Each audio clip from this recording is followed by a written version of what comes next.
be long.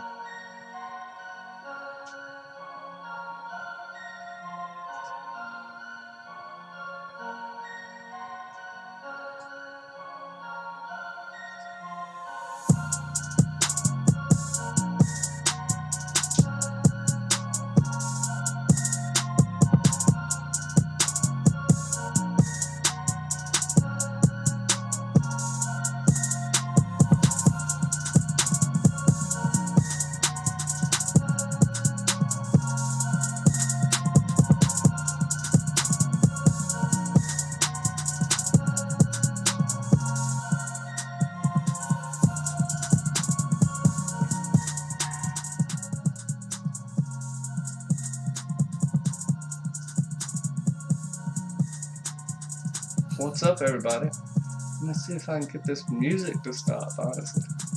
Oh, snap. We done messed up now.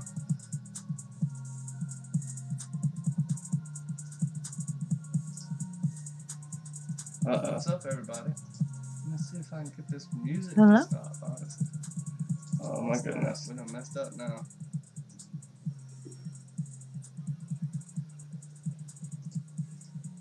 Okay. We should be good to go, I think. Hello? There we go. How's everyone doing? You. We have a new format today. I hope everybody's having a happy Monday. I have no idea whether I'm actually live and whether you can actually hear me. We're moving over to OBS. Google Hangouts on air is kind of going away just a little bit, so we'll see how this works out. See if my internet works good enough. I'm getting a little reverb. Oh, never mind. We're moving over to OBS. Google Hangouts on air is kind of. Tell you what, this is difficult. This is difficult. There's a lot of buttons to push with this, so bear with me today. I think I got it figured out now. There's no more reverb and all this other crazy crap playing. I do apologize. I hope you like the picture of Amos on the side. I hope you like us. Nooner's actually in space today. MackenzieLBurns, aka Sasa, is with me. We'll be covering Season 2, Episodes 1 and 2 today. We have Safe and Doors and Corners. Doors and Corners. We still got Miller here. We still got Holden. The dichotomy between these two characters, and lots of things go on here. And this is actually near the end of the first book, Leviathon Wakes. Go check it out by James S.A. Corey. But, how's it going, Sasa? I'm doing very well, Johnny, and it's, as we usually say when we save this world, interesting. Take a shot to do this type of format. I know we're both kind of getting used to this. I haven't personally done it on my channel without really any help, so this will be fun to kind of explore this format of OBS with everybody in the chat. And yeah, I'm excited to talk about these 2 episodes of The Expanse. I did some background, in looking at some of the stuff in the background, and yeah, these 2 episodes were meant to be played together, so it's perfect that we're talking about them at the same time. So, seems like a nice. I'm excited. Oh, yeah, it does seem like a nice long movie. Got a few people in the chat. Talamasca Dan, what is up, my man? Peter Griffin, Giggity Brother, Nikolai Jerkin, what's good, man? Lady H of the North, always great to have you guys in here.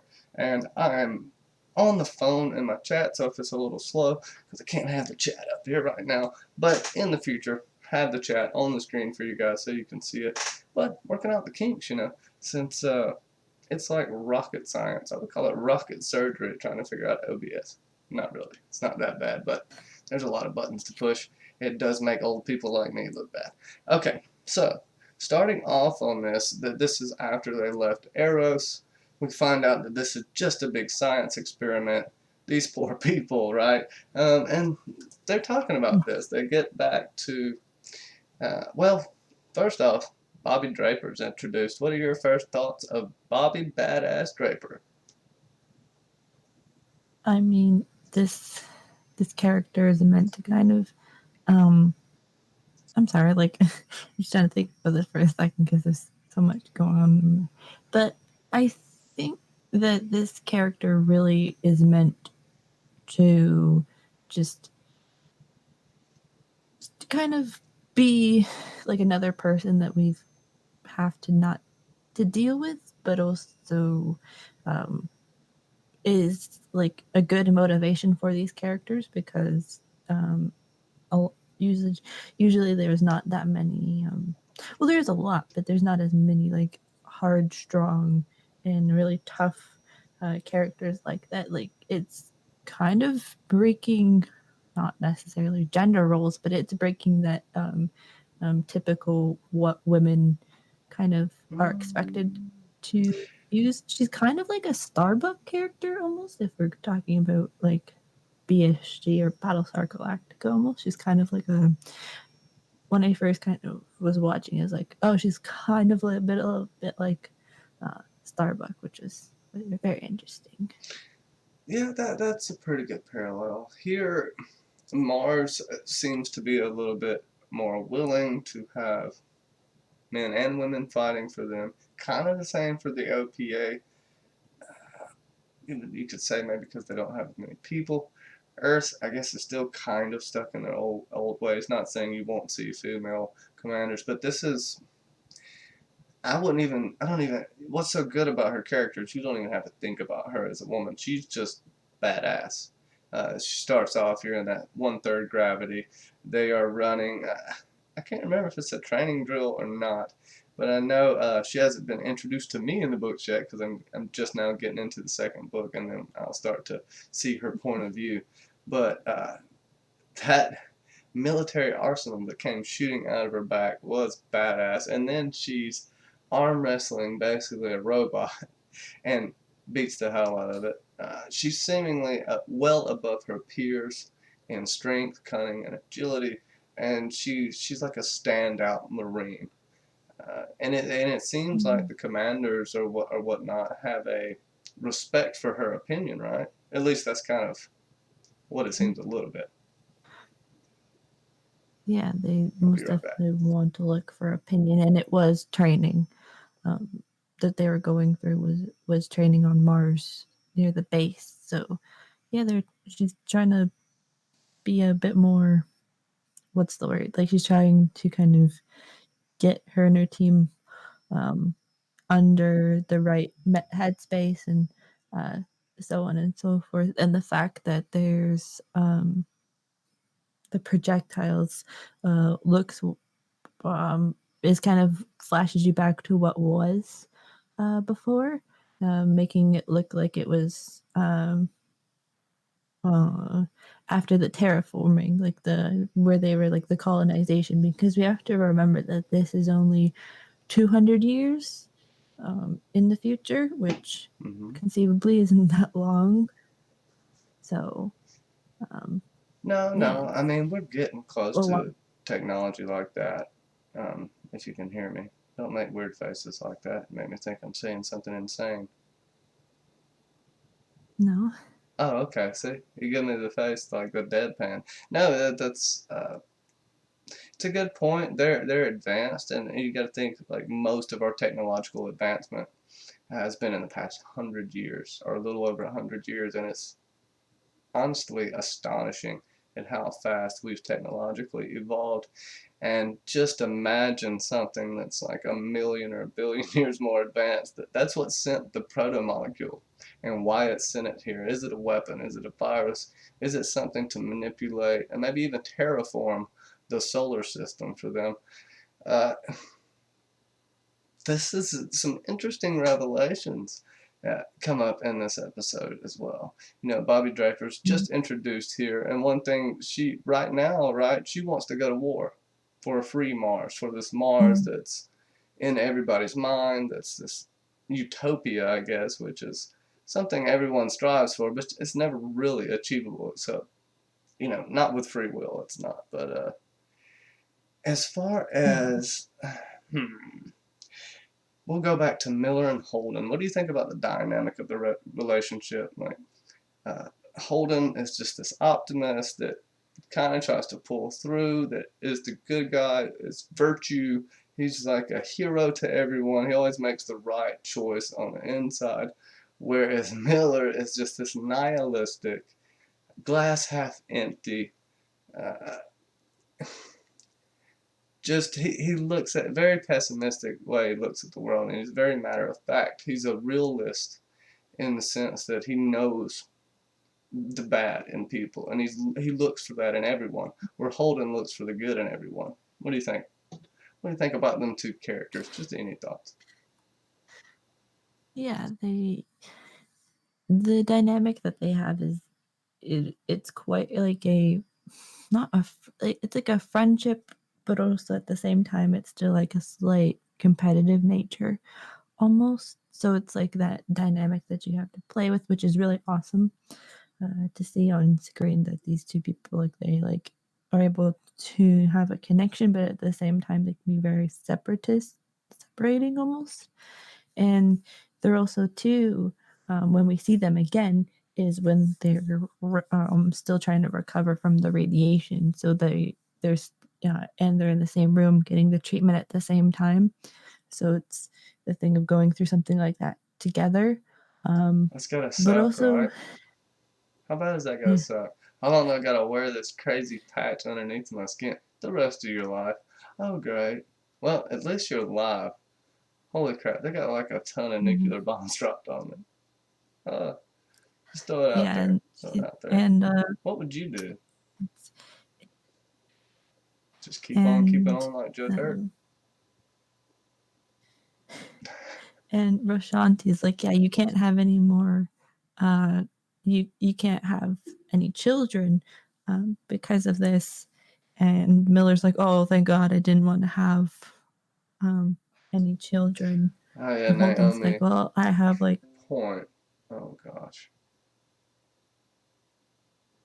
Uh-oh. I think like now what was supposed anymore. So that's like tricky for them in a sense, and for like a lot of people, I obviously don't know because I don't have those, but it like those parts. But it's the fact of like taking because like that's what some people say is like very manly. Um, so and speak to like have children. So it's that also too is what maybe although they probably won't talk about it again. But it's like that thing of like shared experiences almost because I don't think anybody else is like, oh yeah, let me just shoot you with this patch that's gonna make you like Well, essentially sterile. I I would guess. say maybe it comes up later. You Um, know, we got Naomi and Holden get together. Maybe something like that comes up near the end of the story. Maybe. mhm. Holden, And I then could see dying, yeah, oh, given his life, right? mhm. Later. Yeah, yeah. There's yeah because especially like if they are like an official couple, so to speak. She could kind of, she could, I keep referencing different TV shows, but she could almost pull Alana from Archer, where she like has his child, but Lana! it's not, it's through a, but it's not through, it's through the sperm bank, so to speak. So there could be something maybe like that almost, but at the same time, while Holden's getting this treatment, he has that a sort of nightmare um, about the blue proto molecule, um, Yes. Oh, and he thinks that this is going to affect him and Naomi at the same time, which uh, that'd be scary. It's like yeah. because it also proves that how he cares about her at the same time. Almost. Let me tell you about in the books. This happens in the books. I know the protomolecule is more of a brown color. There are these blue flakes that come out near the end. It seems like once maybe it's sprouting something. They won't smear. They seem to just float around, especially in the books. Kind of like they do in the show. It's a little more grandiose in the show, but it's and beautiful. And here, when Holden's dreaming, he's back on Earth with his three mothers. Like she's making some dish that is something that he used to love. I can't remember what it is. It's something that's okay as far as a dish goes, but Naomi's in the kitchen, I think, helping cook or something, and then it starts to come over her, and then he's trying to say something, he can't speak, and it's coming out of his mouth, and so they do a lot of nods to the books here. It's really, really close. They mix up a couple of things, but these couple, this couple episodes for sure is almost spot on with the books. I do love it. I do love it. And that would freak me out, and I'd probably just have nightmares like that all the time. Can you imagine seeing that shit?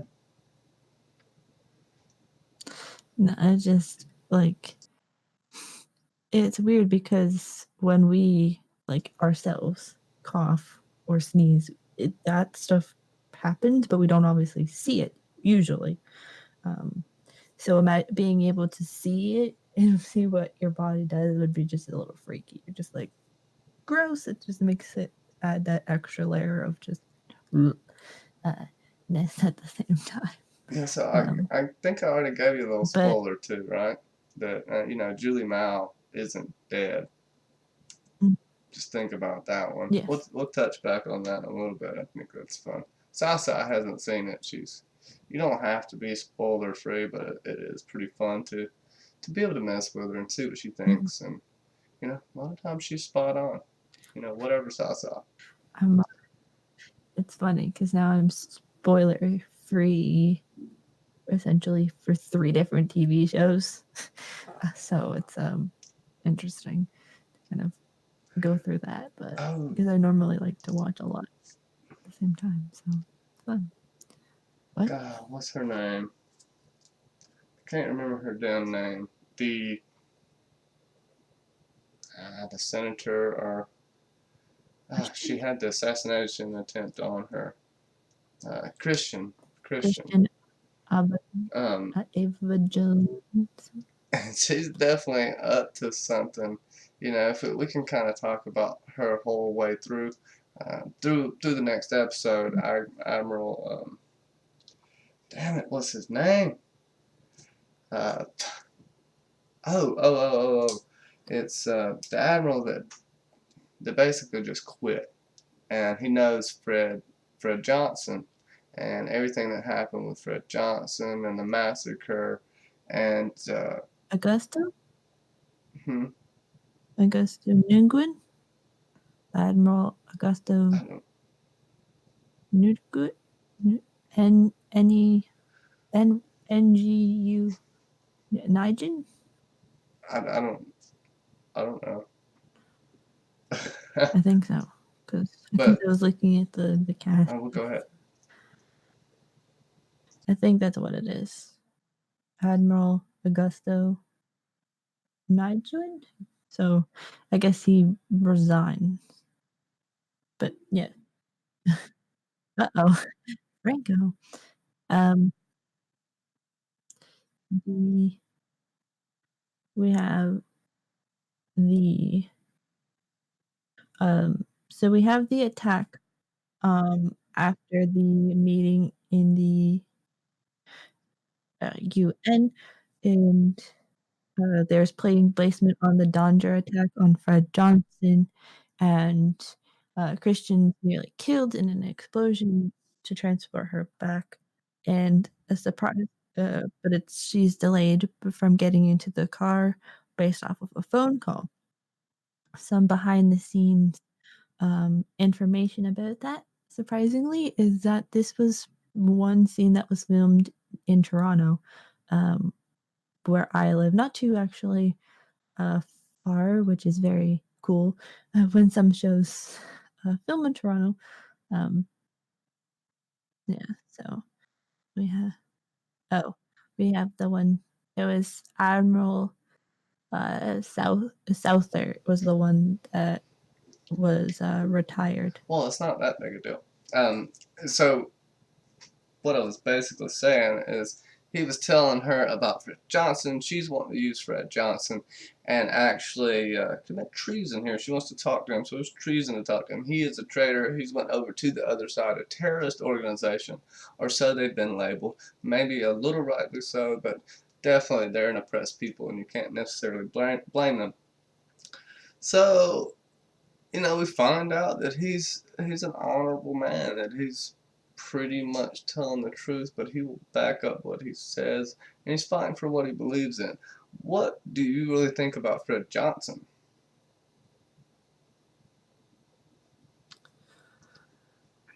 Johnson. I mean, he's he's trying, I guess, to do what he, he's trying to do what he thinks is best for a lot of people. And I mean, because they're trying to make the belters like legitimate, like that's a good thing, but at the same time they are belters and not earthers or Martians for a reason. And they're like more of the oppressed group, so I mean it's a good thing, but when you're dealing with two, not species is the right word, but it's like two different races of people, Just classes, and you're probably. trying to classes, Just classes when would you're be trying the to kind of in trying to insert yourself into that can be a little bit crazy, because especially in this episode and the next episode they're dealing with a lot of like, how do we approach Mars without making it look like it's a war, and stuff. So it's trying to balance a whole bunch of different things, and it's coming at a point where Mars and Earth are like clashing, and then they want to bring in a new aspect. So it's just gonna maybe blow up in everybody's face, literally and almost figuratively as well, maybe. Well, that's what everybody Because wants, anyways. They want a war. yeah, It's a distraction from what's going on with the protomolecule, them trying to weaponize it. What we find out later with Dresden, the sociopath, and it's it's basically a big diversion. And Aaron Wright, you know, he's seemingly in on it, which spoiler alert, he is, and he wants this. This is money. It all boils down really to money and power. These base um, desires that human beings have, and you know, it's it's one thing to want to make money. It's another thing to start basically a eugenics program, which on Thoth Station, which that's the station that they actually stormed in the second episode here. We're kind of mixing them both up. It doesn't really matter. And any questions you have in the chat, let me know for sure. And go ahead and catch up with us if you haven't caught up yet. We'll be doing this every Monday. Come on with it. We'll be ready for season 4 when it comes out. So I hope y'all are ready. This is really, really close to the books. You have Diogo, who's the little kid, and Miller riding in this FedEx tin can together, which I thought that's pretty funny that it's FedEx.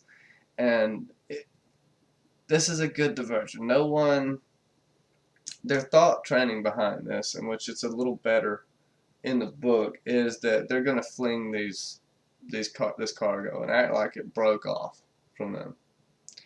And this secret station, in order for it to stay secret, if they fire upon it, they will cause a signature, which can be picked up by radar or lidar, whatever they're using on the show. So that's why it's such a good plan. And then the Rocinante has to go in, and it has these stealth ships to contend with, and these are the same stealth ships that killed the Canterbury, that killed the Donninger. They're the mysterious, basically black ops ships, and I don't know. You gotta love Alex. I'll kind of go back just a little bit, and the dinner scene with Alex and them. They get to have some lasagna with some well, fake cheese. Mainly because Miller stole all the cheese in the solar system.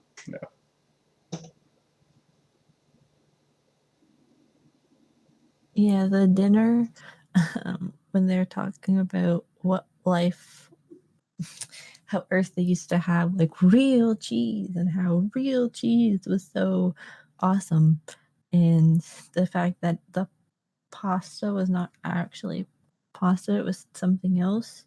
And so it's that weird thing. And for maybe it's kind of it's not the same, but it's kind of like when you have you grow into a food allergy, so to speak, or your body just kind of rejects it, and then you have the real thing again, or you allow yourself to have like the real thing again. It's almost like yes. But with the dinner, it's a little awkward because they're like, oh, this is what the lasagna looks like, and it's like this thing of just like, wow, because for us and for like a lot of people, lasagna is just this not basic, but it is just this food that you can have pretty much at any time you want, and it doesn't really matter. But I bet in space, because we're used to seeing space food as freeze dried this and freeze dried that, so for it to be fresh enough, um, is interesting. And I know that they have had scientists and astronauts as consultants on this show, so it's cool to see that they're able to use like real food. But yeah, the dinner conversation is it's kind of awkward, but at the same time, you gotta have some comedic moments in these moments of like dark and pretty serious and heavy plot lines and storylines. Well, none of them have gotten really to sit down together until that point. And yeah, what's up, Phantom Deshank? I'm using OBS. I don't know if it's working. It seemingly keeps skipping a little bit here and there. I'm gonna have to mess with the bit rate or something, trying to figure it out. But you know, bear with us here. This is a beta test stream, so hopefully you're all enjoying it. Yeah, real cheese is pretty damn awesome. I mean, honestly. Miller knows this. Miller had to get his cheese. He got his cheese on. He got stolen from the evidence locker. No one really knows how. For some reason, the cameras weren't working at the time, but, whatever. I would take all of the cheese from them. That's something I would do. And it's pretty cool and pretty accurate that something like cheese would be so hard to come by out there. You're not going to find any cows nearby, and anything that you make is going to be faux cheese. So you got like algae basically being made into things. We could make it. Go ahead. I was about to say, it's like you could have like fake, like what they make fake cheese out of now, I guess. But is that stuff also still a rare commodity, like nuts or oh yeah, like stuff like that? Like anything organic is gonna be tough. I know on Ganymede, which is one of the moons, I think they're on Jupiter or Saturn. I can't remember, but they have a giant greenhouse there, and other places. They'll definitely have it on Mars. They're trying to terraform at that point, but you'll use solar power. But I mean, the Earth, a lot of the wildlife is gone, and that's basically where you're going to get your seeds from, and they're going to be expensive. So only the rich people are going to get these luxuries. I'm sure they have canned air. Yeah, all the rad meds. Well, we do got to talk about Amos. Hold on. Wait. There was one other person in the chat had a thing about the lasagna. Peter Rowan, who said they're in a Facebook group that they're in, said that one of the props guys was talking about how much they struggled to make the lasagna look realistic, and that they ended up using brownie trays to design to give it the maximum crunchy edge. I gotta get that brownie tray. Smart. Honestly, don't you love the corners of a brownie? That's the best thing ever. That's the best part of a brownie. The edges. Oh my gosh, I gotta have a brownie now. Thank you, Peter. Gotta have it at this point. We get Crazy Eyes Amos, which I am down with. Just look me in the eye right here. Woo, I'm there. But he gives Miller a chance to get it out, although he did tell him to stay down, but we see why Amos is so dangerous. You're starting to get revealed who he is as a character. He's not necessarily a bad guy, but he has a trouble controlling his anger, at the very least. And Naomi puts it pretty well. He just needs someone to guide him through this world, and it's so sweet how she puts it. What do you think about that? Yeah, it's nice to kind of. Oh, sorry. There's kind of a nice thing to kind of see a relationship like that. And Naomi obviously being so sweet and like, trying to, oh, sorry. Oh, okay. And there's the idea that, sorry, I just got lost for a second, but the idea with the proto molecule and trying to figure out how it's working and how only certain people are getting sick is something that even today a lot of people are trying to figure out, with different types of diseases that we have on our own. And of course, their relationship obviously develops further, because it's like not because you can imagine that their feelings for one another, it grew over time, but the fact that they're in this specific situation together means a lot. And that they're trying to, um, they're just trying to figure something that's kind of impossible to try and figure it out. And of course, it's space. Why not want to have fun in space like that? And plus, it's awesome to see a relationship like that where they're not like outwardly couple like they're almost hiding it from like a lot of people because not like la la la la la like kind of thing, um, which is nice. And I'm just keeping rambling like crazy. No, it's okay. I'm trying to get this new OBS working. It seems to be skipping a little bit back and forth, to and fro. So basically, what I said, this is a beta stream. We may even talk about these again, but Hangouts on Air is going away, so we have to figure this out. And maybe if I just lower my frame rate a little bit, it does look nice and beautiful. I might need to just go ahead and lower the bit usage, and I think it'll work. So I do apologize for the tech issues. Thank y'all so much for pulling through. We'll kind of try to talk about this really quick, wrap up. We won't take too much of your time because I know it's irritating to watch it do that. It's irritating for me. I don't even really have to see it at this point. Let's see. Naomi and Holden get together, of course, which is likely. In the books, Holden immediately after he gets out of Ceres, he basically tells her he loves her, and she just says, I've been waiting on you to say something the whole time, but she doesn't accept that from him. But she admits that she had a crush on him ever since she first, like 2 weeks after she met him, and it plays out a little more. But this is sweet. You got to cut down somewhere. Fred Johnson's a badass, I guess, right? He's just airlocking folks, just marking them left and right. Um, yeah, in Diogo when they storm when he gets hit with the jail round, I know Miller right there thought he killed him. Basically, it was gonna feel.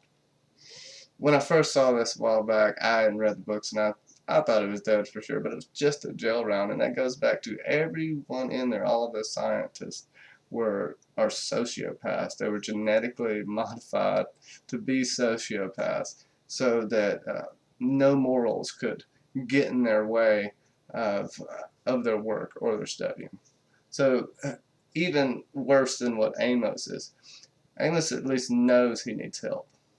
These people don't give a shit. So it's like a prison, if you remember what Miller said. It's basically from what the rounds were. And Dresden, he's a lot more slick and sleek and confident and calm in the books than he is in the show. That would be the one thing I could say I didn't like how Dresden was portrayed in the books. Is insane because they're talking for a while and he is getting through to Fred Johnson because Fred Johnson's there and he's starting to tell them why they need it, and we find out this is a what would you call it, an extrasolar object. So what do you think about aliens being introduced? And not physical aliens, but something that they sent here billions of years ago or a billion years ago. I mean, we're talking about space. We're talking about the future. It's not improbable that they would add in some sort of thing that's supposed to be alien-like. Of course, it would make it more not comedic, but it would be maybe comedic is more of the right term. But if they were to have like full-on, like what we think of aliens or Martians, where it's like a green thing and with one eye, it like walks up and is like hi or whatever.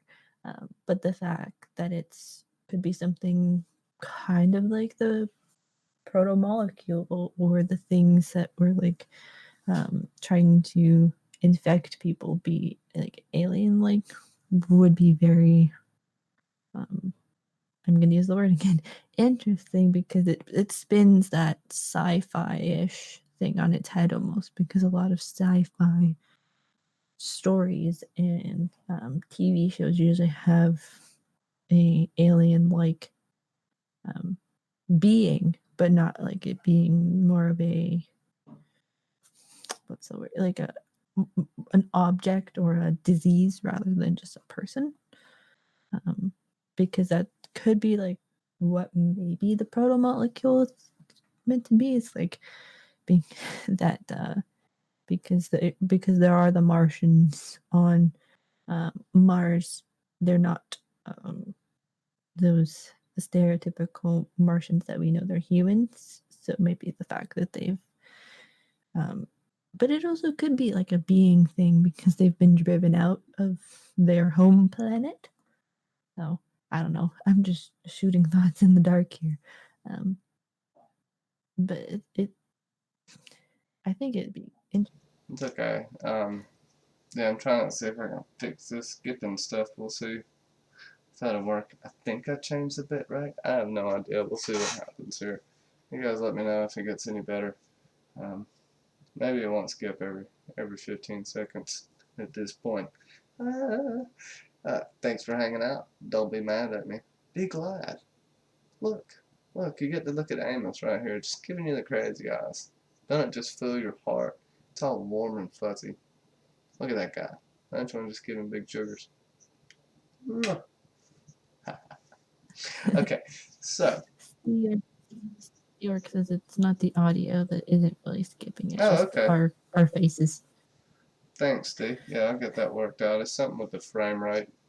So, I just messed with something just then, so maybe it'll stop. I lowered it a good bit. Okay, so, we've talked about a good little bit, but let's get back into what Miller's issues here. He's seemingly being accepted into the family. He had to get through getting punched in the teeth for it. What do you think his outcome's going to be? I kind of know what it's going to be, but what do you think? Miller, well, do you want me to mention like what happens at the end of this? You mention whatever you want. Well, kind of what happens at the end is they have the I can't remember his name. I just rewatched this episode this morning. We have the scientist, and he's talking about how they want to test basically the protomolecule on a bunch of people and see how much of said people get control, and if people die and so on and so forth. And Miller just kind of just they're like, oh, give us the names of the people that are involved and we'll try and figure this out, and you'll get I would guess it would have been diplomatic immunity or something like that. And Holden just shoots. See, The that's what I guy. mean. It went down a little better in the books. He's offering him food, weapons for the OPA, stuff to bring these people back up. And we've seen how much he cares, that he wants them to work as a cohesive unit together. That's the only way they can rise above. They don't necessarily need war. Maybe they do, maybe they don't at this point, but they need to come together and stop fighting amongst one another. So he gets rid of the bad apple quick and puts everybody else in line, which he had to do, or else it was going to become another Sirius station where Miller came from. The one dude said, We should just do like Anderson Dawes and take over." And that's a real threat. Because those people are desperate and they're willing to do anything, even give their lives for this cause. So it's nothing to scoff over. No. And with the end of how the episode ends, you could see that there could be drama coming about from this because I think because Fred is there, so there could be that whole thing of like you just killed a person who could have really helped us and saved us, and then there's all that drama that could play out, which will be very, what's the word? It'll be very like it'll add another layer to the elements of this story and into those characters. But Do you like think Miller did the right thing? when you have someone starting to quote people like who controlled a whole bunch of their citizens, and all of that, like the I can't remember his name, but he like drops Genghis Khan and all of these very powerful leaders, and the fact that he's like, yeah, we want to try and do something similar. It's like you have to get rid of the bad apple, or you try to have to get rid of the person who could make things much worse than it already is, because they have people. Because I think they showed it in the first episode. They showed people being fearful of taking the tests to see if they were healthy or not, or it was like Well, blood pressure they cuff. So don't it, trust anyone. yeah, They it's the could just say, "Oh, you're bad. You got to be killed because you can infect other people." Or could that thing infect? Could you be infected me? They're so used to being abused that it's kind of like their default setting. It's sad. Makes you want to punch them sometimes because you're like, "Hey, asshole," and then but you think about what they're going through, and it's like, well, damn, you probably do the same thing. mm-hmm.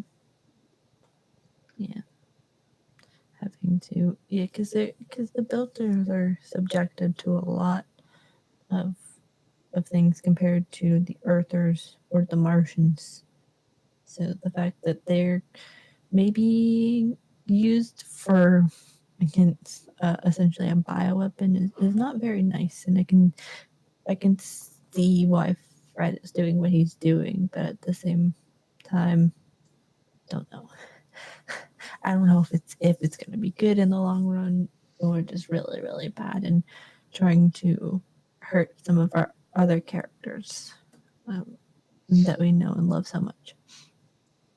Yeah, yeah. And then on top of this, Mars has already basically declared a shot, declared war, kill, destroyed Phoebe Station. We'll see what. Oh no, Eros. Didn't this? Yeah, they destroyed Eros, and we'll see what comes of that. Uh, they're flying in for ground insurgents, and they shoot. Even Bobby Draper doesn't know what's going on. Uh, Ends up talking to the admiral afterwards, but wants to just go to war. He kind of explains to them, wondering why that the torpedoes went around. She's got a lot of anger built up, which a lot of these characters do.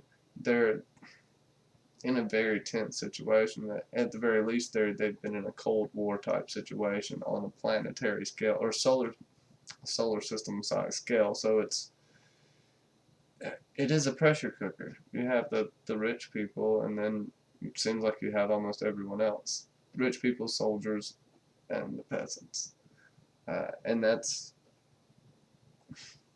It's very reminiscent of what goes on today, what's went on throughout history, and just human nature in general, and trying to overcome that.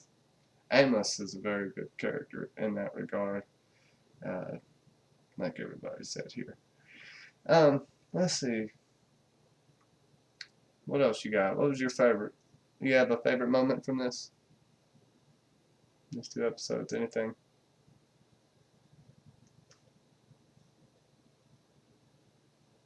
You must be muted.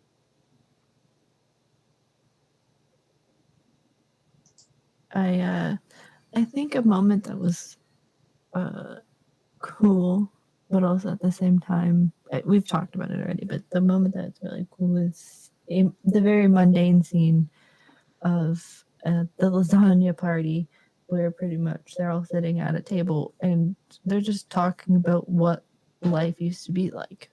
Um, because it's a moment where we're kind of separated, but not entirely separated from the other parts of the show where we're dealing with um, wars on Earth with the UN, and then the Martians, and then what's going on in space and with the Belters. And it's a moment of kind of humanity that all of these people obviously have to deal with. But it's that whole thing of realizing how far we've come, or in the timeline of this show, especially where it's set, and the fact that we as people watching this show can take things like having lasagna with real cheese and real pasta and real whatever else was in there, like probably some sort of spinach or so on and so forth.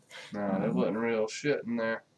No, but I know, but like Until because we can have that ourselves, and then them not having to deal with like having to like remember or like picture that in their head is kind of interesting, and I kind of liked how the fact that because for us a lot of things have moved forward very quickly, with having different options for things, but it's the fact that now not even things that we have for ourselves would be seen as value or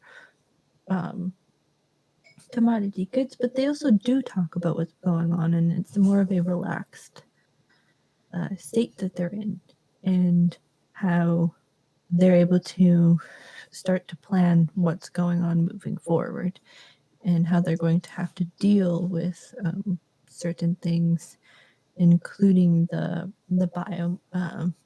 protomolecule, and how basically it's going to affect everybody, even though they don't know how to kind of start. They're just trying to talk about it and think about it in a more calmed environment, and not a high intensity or stressful environment like we see them in other parts of the show. I like it's that human moment, which we don't really get a lot of in certain shows. It's just a moment to just decompress, because then it goes crazy again after this. So yeah, it's it is what it is. You put it nicely. I think that you have this assassination attempt. They want to get Christian out of there. Seemingly, there's someone high up in the government in all aspects, possibly. Could there be someone in the Mars section? Yes, maybe. There could definitely be someone within the OPA that is a traitor. We may never know. I might know. Sasa don't know. But we will be finding out next Monday for sure. I'm going to have some better graphics. Well, not better. We'll try to have the chat up on the screen. Also have some slideshows for you. And I do want to rank these episodes. What do you think about these two episodes, Sasa? I really liked these two episodes. Are we ranking them like episode club, where we rank them with a funny thing at the end? Whatever you want to do. So episode 1, Safe, gets 9 triangle triangle injection. Oh no, or like mans, and And then episode 2, it's what was it? I had a funny one. Was you were talking? I had a funny one. 9. What was it? Oh, I can't think of it right now, but it's also a 9. Or am I just trying to think of it? Well, I'll just give it both episodes 9 Bobbi Drapers, because Bobbi Draper's awesome, and you will see how awesome she is later. She has to contend with a lot of things, and she will be going to Earth to figure some stuff out. I can tell you something insane happens soon. She sees some stuff with her own eyes that makes her possibly change her mind about everything she thinks she knows. And I'm excited to get into it. I'm going to start breaking it down a little more. We'll get really a lot into the books. Caliban's Wars coming up. And, remember on Fridays, it's Nooners of Ice and Fire. This Friday, we will be talking about The Long Night, Azor Ahai, and all that jazz. Soon we'll be talking about what's coming up in the Dream of Spring and Winds of Winter, if we'll ever get them, and all of that stuff. So I definitely want to give a shout out to everyone. Sasa, where can we find you? What you got going on? I I think the end of that rating was Smart Alex Sally's.